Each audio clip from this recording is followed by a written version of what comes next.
की घटनाएं लगातार हम देख रहे हैं कि बढ़ते जा रही है, लेकिन उधर अगर हम धीरेन्द्र शास्त्री के हुंकार की बात करें, हिंदू राष्ट्र को लेकर जिस तरह से महायज्ञ उनकी ओर से शुरू किया गया है, उस पर असदुद्दीन ओवैसी का बयान सामने आया है और उनका यह कहना है कि लगातार हर आए दिन हम देख रहे हैं कि किस तरह से अनाप शनाप बका जा रहा है, अनाप शनाप कहा जा रहा है और इस तरह की भड़काऊ बयानबाजी जो है वो की जा रही है। तो क्या जो बाबा साहब का संविधान है उसको जला दिया जाएगा, उसको अलग कर दिया जाएगा, कोई नया संविधान लेकर आएंगे? संविधान निर्माता का अपमान हो रहा है।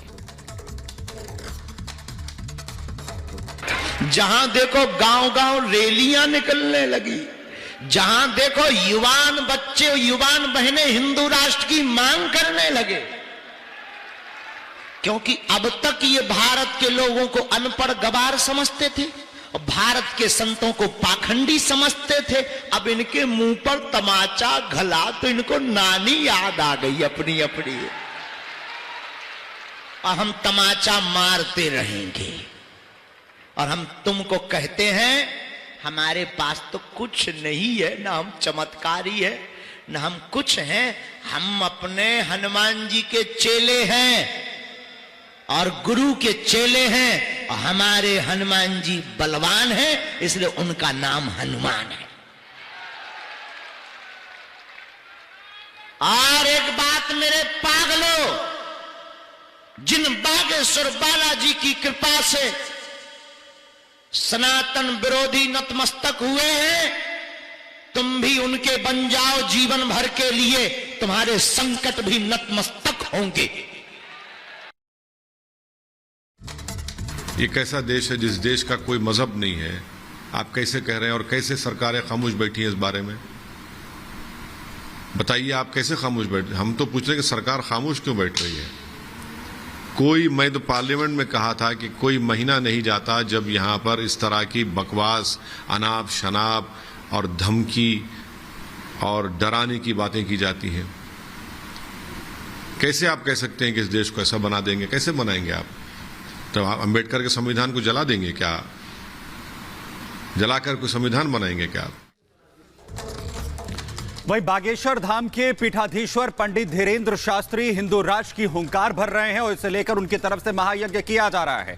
रिपब्लिक भारत संवाददाता सुजाता ने उनसे खास बातचीत की, इसमें उन्होंने कहा कि भारत हिंदू राष्ट्र था, हिंदू राष्ट्र है और हिंदू राष्ट्र ही रहेगा, बस इसके लिए सिर्फ घोषणा होना बाकी रह गया है, तो जल्दी हो जाएगी। आपको दिखाते हैं क्या कुछ उन्होंने कहा। खास मेहमान मौजूद हैं, हमारे साथ हैं बागेश्वर धाम के पीठाधीश्वर पंडित धीरेन्द्र कृष्ण शास्त्री। शास्त्री जी, बहुत बहुत स्वागत है आपका। बहन की जय हो, खुश रहो जी। शास्त्री जी, आपने संकल्प लिया है हिंदू राष्ट्र का, यहाँ एक महायज्ञ भी हो रहा है। सबसे पहले मैं आपसे ये समझना चाहती हूँ कि आपको हिंदू बहुल इस देश में ये ज़रूरत क्यों महसूस हुई कि हिंदू राष्ट्र की घोषणा होनी चाहिए? ज़रूरत बिल्कुल भी नहीं, भारत तो हिंदू राष्ट्र था, है, घोषणा की आवश्यकता है। हमने सिर्फ यह बात अपने इष्ट से, ईश्वर से प्रार्थना की है और भारतीय सनातनीय वैदिक परंपरा, सनातन धर्म को मानने वाले लोगों को आवाहन किया है। और ज़रूरत इसलिए लगी कि सामाजिक वैमनस्यता दूर हो, कुरीतियाँ दूर हों, जातिवाद पर लड़ना दूर हो, बार बार एक दूसरे पंथ पर टारगेट जो किया जाता है वो दूर हो, रामचरितमानस को जलाना बंद हो, राम की यात्रा पर पत्थर फेंकना बंद हो, पालघर के संतों की बर्बरता जैसी हत्या बंद हो, एवं सामाजिक सौहार्दता हो, भारत में एकता हो और एक राष्ट्र में एक देश के अंदर सभी फूल मिलजुल कर रहें, और वो राम राज्य से ही संभव है। इसलिए हमने हिंदू राष्ट्र की मांग की।